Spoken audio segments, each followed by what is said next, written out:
Saates osalevad elektriinseneri õppejõud Andres Saukas ning saadet juhin mina, Maarja Maripuu, tuntud sisulooja ja suunamudijana konservatiivne mõtiskleja ja uudisteportaali eesti.com toimetaja ning saatejuht.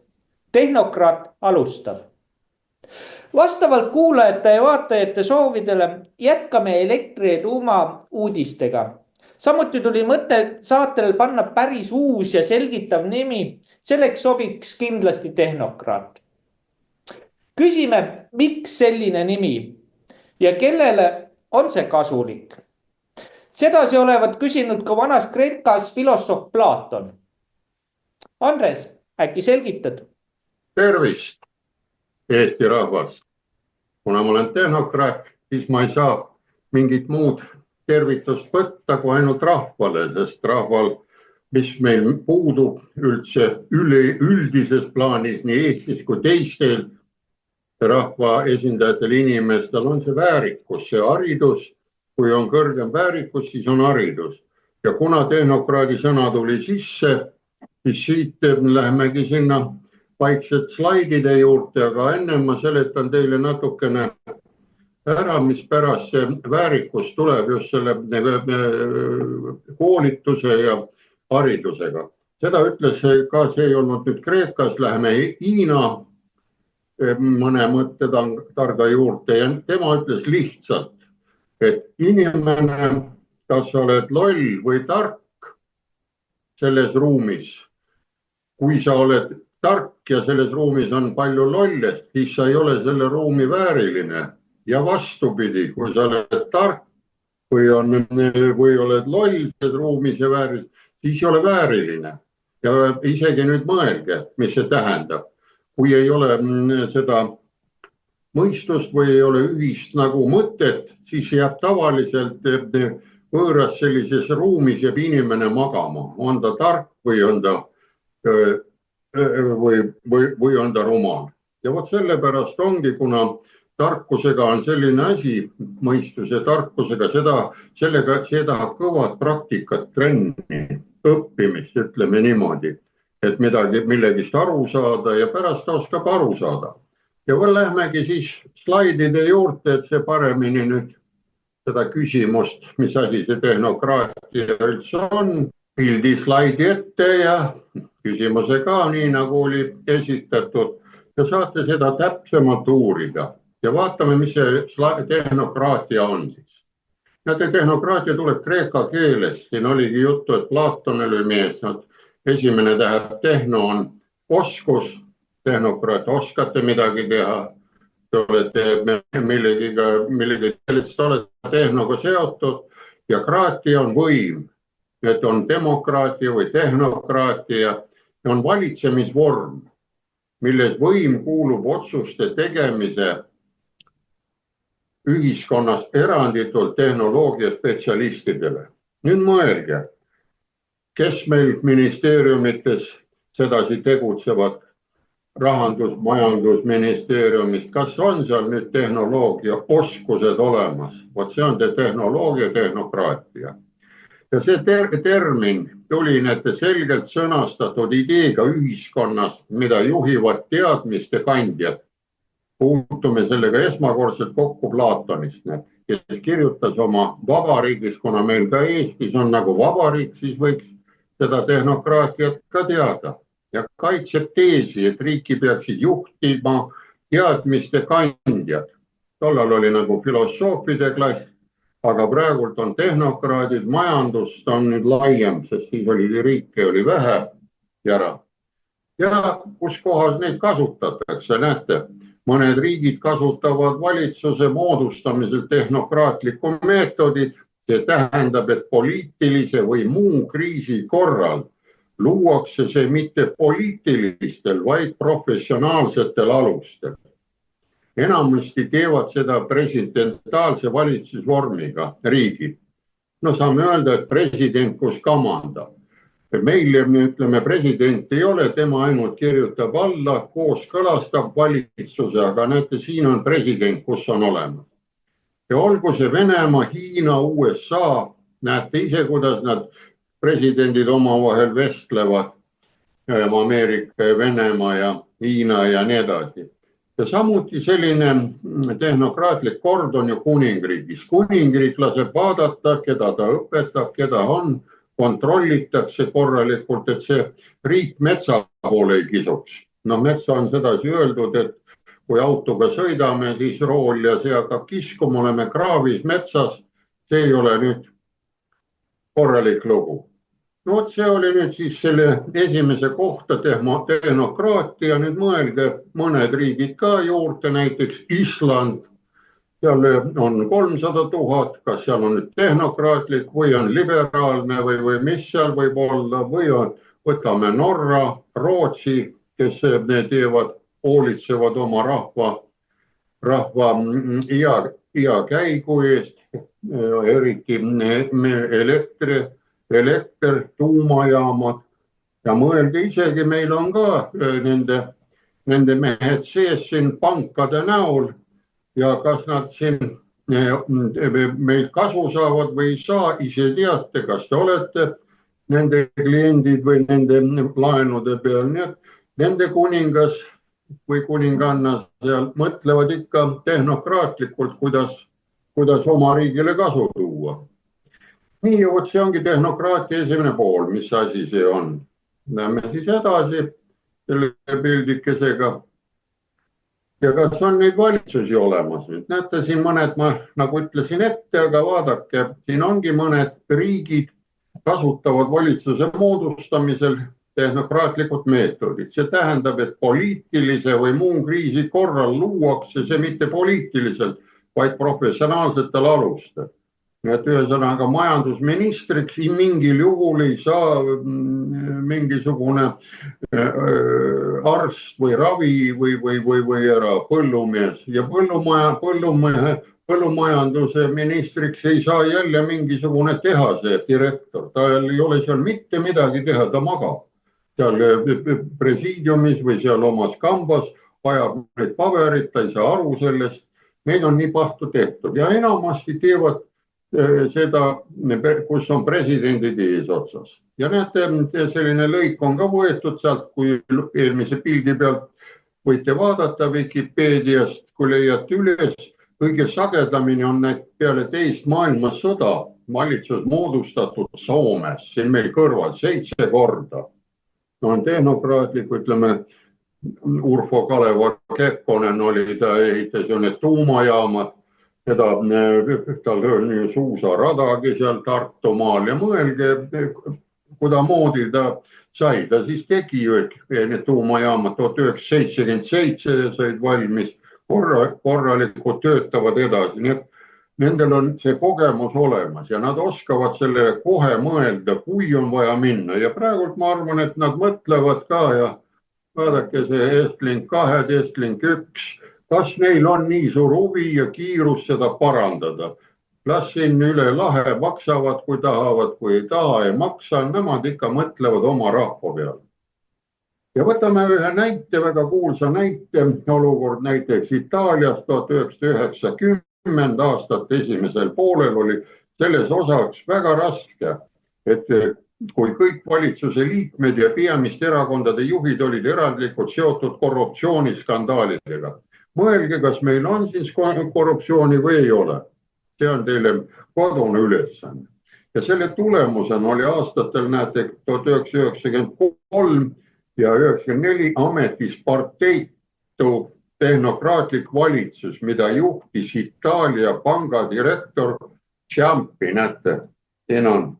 Ja nii võin teile ka öelda siin, ära hiljuti nagu jutuks oli, meie Indrek Neivelt, kes pangandust tunneb, ütles ka, et Eestil peaks olema 2 sellist olulist meest, nagu ta ütles, et peaenergeetik ja pearaamatupidaja. Näete, ta on ka aastates mees ja mäletab ikkagi neid eelmisi asju ka, aga me vaatame, mis siin toimub. Ja näete, kes see siis oli? Küsimus, näete siin üleval veel samamoodi jätkame, et miks ta sai selleks aupresidendiks, alati tuleb küsida miks ja kellele see kasulik on.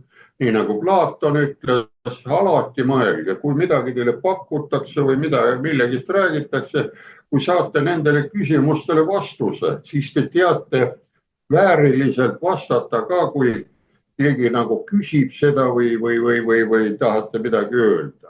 Ja näed, ta oli siis poliitilises korruptsiooni tulemusel, mis viis konsensuse kaotuseni seni Itaalia poliitikas domineerivad traditsiooniliste parteide vahel.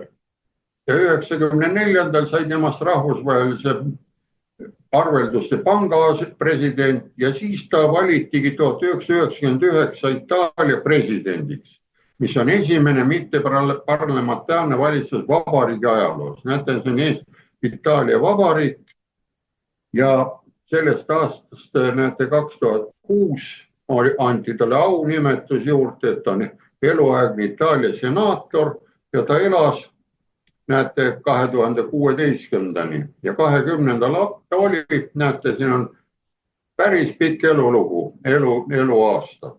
Ja veel, kui uurite selle mehe elulugu seal edasi, siis järgmist satsida või seal oli, talle pakuti veel korra olla president edasi, aga ta ütles, et aitab küll riigi juhtimisega ja korruptsioonid ja kõik asjad said korda, et valige nüüd oma poliitiline pool. Need tehnokraadid tahavad oma asjadega tegeleda, kuna ta on pankur, siis tal ikka rahavood ja matemaatika on parem, kui vaadata mingisuguseid muud asju. See on minu kui tehnokraadi mõtlemine. Nii, ja nüüd kas on meil neid tehnokraatlikke valitsusi? Näete, siin on jälle netist leiate üles, sealt tulevad otse need vastused lühidalt. Näete, on valitsusi ja neid küll ja neid firmasid. Näete, praegult on olemas korralik Singapuris. Näete, on Le Kuan Yevi 1960 aastatel tõusis Singapur oma asutaja esimese peaministrile Yevi juhtimisel vaesest Briti kolooniast jõukaks Aasia tiigriks. Nüüd vaadake firma, mis tuli Elon Musk ja tema ettevõtted. Ja vaadake, kuna ka Trump on ärimees, tema oskab raha ja matemaatikat lugeda, siis ta võttiski endale tehnokraadi juurde, kes tegeleb kosmose ja muu asjadega ja siin on igasuguse asju nüüd ministeeriumi kinni pandud ja on avastatud ka 120-130 aastased valijad ja nii edasi, mis on. Ja nüüd nota beneks, nüüd tõmmake ise paralleele USA valitsuse, presidendi valitsuse tegevusele. Ja mõelge, kas Eestimaal ei oleks vaja tehnokraatlikku valitsust. Nii, see on nüüd sellele esimesele poolele küsimused vastata. Aitäh sulle, Andres, sisuka ettekande eest.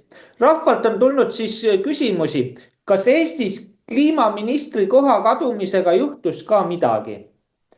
Teine, kuidas hakkavad kaks ministrit kliimaministeeriumis valitsema? Subjektiivne arvamus.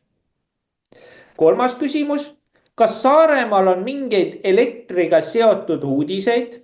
Ja neljas küsimus, kas tuumamaailmas on mingeid uudiseid? Palun, Andres. Ja kuna te saate sari või nagu oligi, et on tehnokraat, siis need küsimused mulle just meeldivad. Poliitikaga on mul väga raske vastata, sest ma ei saa sellistele asjadele pihta, kuna poliitikat juhinduvad ikkagi see inimeste ütleme, kadedus, ahnus, kui näitad rahakotti palju, siis ta kohe oskab kõiki asju teha. Aga tehnokraatidel ei ole, sest see raha ta teab, et see sulab käes ära ja kui ma ajan mingisuguseid rumalikku juttu, näiteks kui mina ütleks ka, et maailmas on olemas mingisugused elektrimolekuulid, siis ma ei tea, mida öeldakse minu kohta ja nii edasi. Aga poliitik võib kõiki välja mõelda. Et tal on ju kõige lihtsam seal laiapõhjaliselt istuda seal kabinetis või kuidas seal on. Nii ja paneme siis uuesti, või ikkagi meil see olukord jätkub, paneme piltidega, et oleks asi kõigile selge. Ja saime siis pildi kätte, siin esimese koha pealt näete. Ja ongi vastus, vaadake esimene, mis siin oli, et kliimaministri koha kaotamisega kadus Eleringi leheküljelt ka selline juhatus ära, nagu siin on meil kirjas üleval. Näete, loen teile korra veel ette, see eelmine saade ka, ma lugesin, kasutasin seda kohta. Elering loodi 27. jaanuar 2010, mil toimus omandiline eraldumine Eesti Energia AS-ist. Gaasiülekandevõrgu omanikuks sai Elering 2015 ja kõik Eleringi aktsiad kuuluvad Eesti Vabariigile, kellele aktsionäri õigusi teostas, näete, nüüd enam ei teosta, Kliimaministeerium. Vot niimoodi oli trükitud. Ja seda saate kontrollida, näete, siin ma tegin selle pildikese alla, kus kohas see on võetud, Elering, lööte selle sisse, elering.ee ettevõttest, võttest. Siin on see kiri olemas ja kui selle peale lähete, siis tuleb selline kiri lihtsalt ette, vabandame, seda lehte ei leia. Nii et näete, ainukene, mida ma saan teile öelda, see samane kliimaministri lahkumine põhjustas ühe saidi pildi muutuse. Nii, ja nüüd, et aru saada, kas on midagi muutunud, läheme natukene ajalukku. Näete, siin on kuupäev 19. juuli 24, see on peaaegu aasta tagasi. Näete, siin selgistatakse ära. Põhjus on lihtsalt selles, et tänase kliimaministri, see oli tollal, oli kliimaministri, all on väga suur hulk vastutusvaldkondi. Ja ma arvan sellest vastutusvaldkondadest, kui teil nüüd lugupeetud vaatajad tekivad küsimused, siis vaatame korraga need kõik vastutusvaldkonnad järgmises saates üle. See pakub nii huvi sellepärast, et mina kui tehnokraat istusin maha ja ma ei saanud üldse aru, et mille eest ta vastutab ja kuna seal need vastutused lähevad nagu risti vastupidi, siis tekkis, et see on nagu kasiinomäng, kus on mees on paras, see, kes mängib, on paras suller. Tal on igas varukas on oma kaardipakk ja tema teab, kuidas, millal see kaardipakk välja võtta. Ja vaadake ja loeme selle lõppu. See oli nüüd edaspidiseks see samane mõtte mul pantud, et kui saadet teha järgmine saate, siis võtame selle lahti. Näete, lausus Kallas, ülivõimekas minister, ülivõimekas kantsler, muidugi suudavad seda väga suurt vastutusvaldkonda juhtida. Näete, vot siin on niisugune ülivõrdes sõnad on, mida ei oska, ütleme, professorid või tehnokraadid aru. Sest kui näiteks tehnokraat on palju tööd teinud, ta oli professor ja vanaks, siis ta muutub emeriitprofessoriks. Nii, aga kui siit ära võtta, siis see professor oli ülivõimekas professor. Kujutate selliseid imelikke lauseid ette või sõnu. Et enne on vaja panna ülivõrdesse inimesed, kes nagu teemat ei valda. Ja mille pärast ma selle aasta tagasi võtsin, et loeme edasi.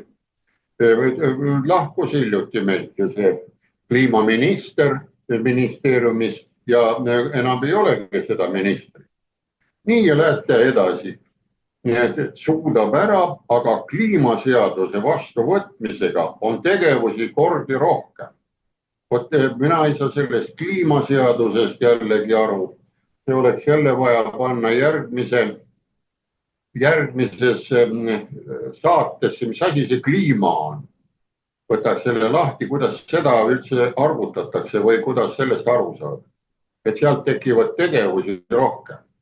Seal ei saa olla tegevusi rohkem, mitte kuidagi moodi.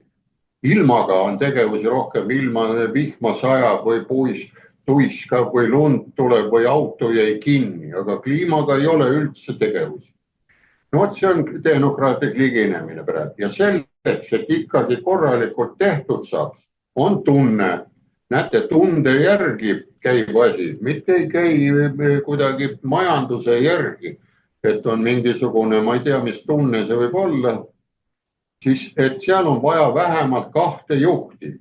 Tunde järgi pannakse meil valitsuses juhte kokku. Kui mul on hea tunne, siis on 10 ministrit.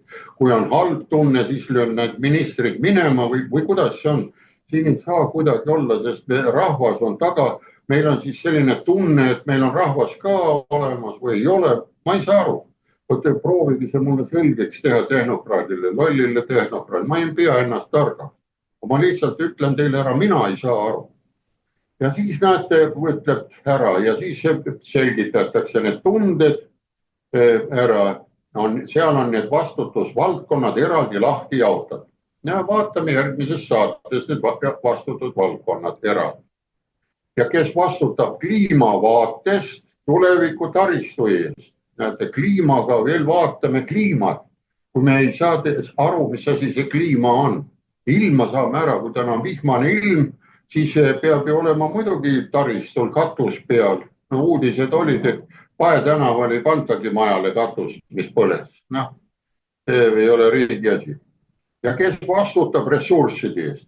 Sellest ma saan aru nüüd. See on, üks oli tuleviku taristu ja ressursside eest vastutab nüüd, ennem vastutas kliimaminister, aga nüüd näete on punasega välja märgitud mul, et panin selle juurde, see on värskem asi nüüd, näete 24. märtsil tehti ressursside eest vastutajaks energeetika ja keskkonnaminister.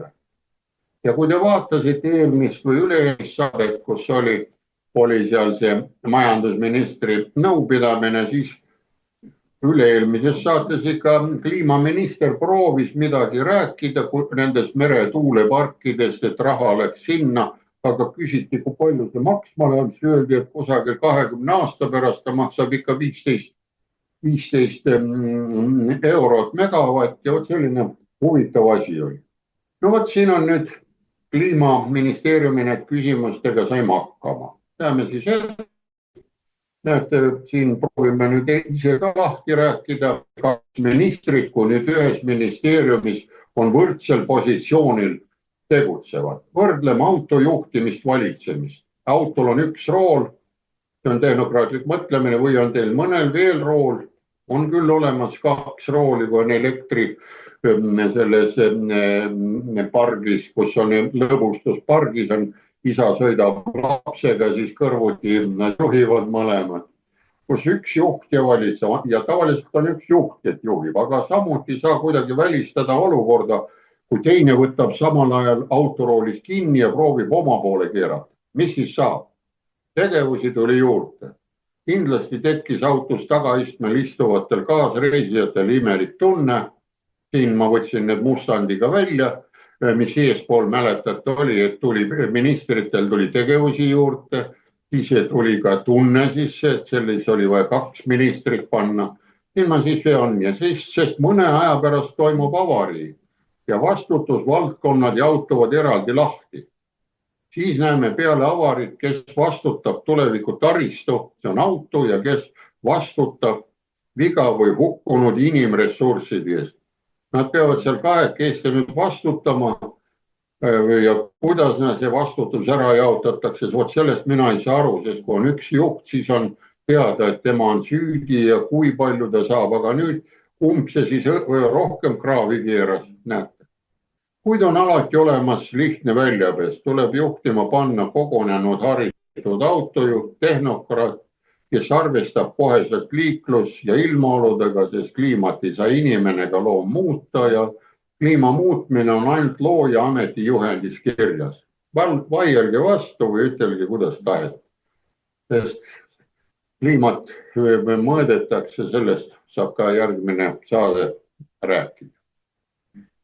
Nüüd oli küsimus, mis siis juhtus, kuna Saaremaa oli siin mõni aeg tagasi väga huvitava olukorra ees, et hakati 330 liini ehitama otse Lätti, nüüd on.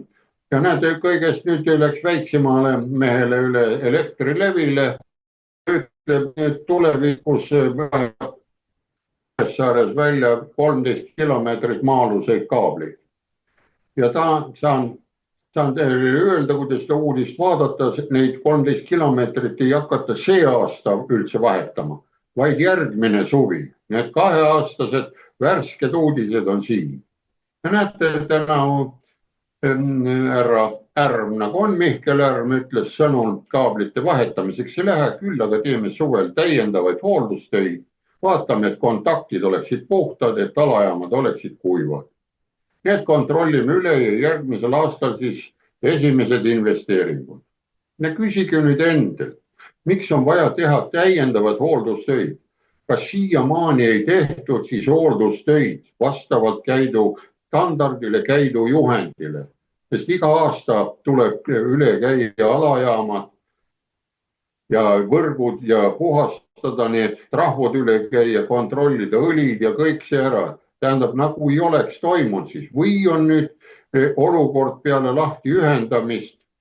Prellist on nüüd olukord kehvem, sagedused ja kõik hüppavad, kaablid kuumenevad rohkem, et on vaja teha toppelt hooldustöid. Vot see on minu küsimus. Ma ei oska öelda teile, et kui sellised infokillud lendavad välja, sellised uudised tulevad rahvus, mul nagu tehnokraadil tuleb ära. Tähendab, siis ei ole üldse midagi tehtud või on või.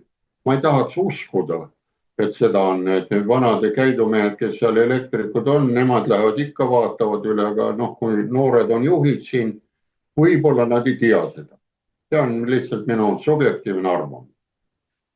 Ja lõppu tuuma uudised, vot see on meile väga oluline uudis ka Eestile ja üldse maailmale. Vaadake, Saksamaa tuumaühendus nõuab reaktorite taaskäivitamist ja uudis oli, näete, 27.07 ja Saksamaa tehnoloogia assotsiatsioon, KernD, Deutschland, Kerntechnik, seal on ka tehnokraadid sees, ütleb, et riigi tuumaelektrijaamade taaskäivitamine pakub praegusele energiapoliitikale ohutult majanduslikult elujõudliku ja kliimasõbraliku alternatiivi. Selles öeldakse, et kuni 6 seisatatud reaktorit võivad tehnilised tööd jätkata. Näete, viimased pandi eelmine aasta 3 tükki kinni, aga meestel on juba plaanis, on kontrollitud, et 6 tükki saab. Need viimased 3 ja veel 3 arvad. Ja näete, pakub uuele föderaalvalitsusele võimalust võtta tulevik enda kätesse ja peatada Saksamaa deindustrialiseerimine. Näete, kui elektrihinnad lähevad üles, siis autotööstus kõik kaob ära ja nemad on nüüd põigiti vastas. Need teeb ära. Ja Kern Deutschland ütleb liikmes, ettevõtted on abiks asjatundlikkuse ja energia. Need tehnokraadid on väljakul. Ja vaadake, siin on, millised ettevõtted on, nende liikmed ka veel on sees Saksamaal aitamas. Näete, Framatome, GNS, Nukem tehnoloogiad, Orano, Orengo ja Westinghouse. Näete, need on Saksa omad ja Westinghouse on ameeriklased. Ja nende välja pakutud aeg on 6 reaktorit saaks tööle 3–5 aastaga. Näete, ei lähegi pikka aega ega mitte midagi üle. Ja mis ma nende slaidide kokkuvõtteks ütlen, küsin ka teilt ära lihtsalt mööda minnes niimoodi, kas Eesti valitsus peab ikka mängima naiivset rumalat valitsemist, sest suurriigid hakkavad jällegi lõdvast ülimast rahulolus väljuma, näete, panevad tuumajaamu tööle, tahavad, sest kes ei taha ajule mõistustarkust juurde hankida, see lihtsalt hukkub. Nii et meil on siin praegu valik on, milline teile sobib. Nii et minul on nüüd nendele küsimustele küll vastused ära ja tänan tähelepanu eest. Aitäh sulle, Andres, meid valgustamast. Aga lõpetame siis tänaseks selle saate. Aitäh, kallid vaatajad, et vaatasite. Järgmine kord taas teiega. Nägemist. Nägemist.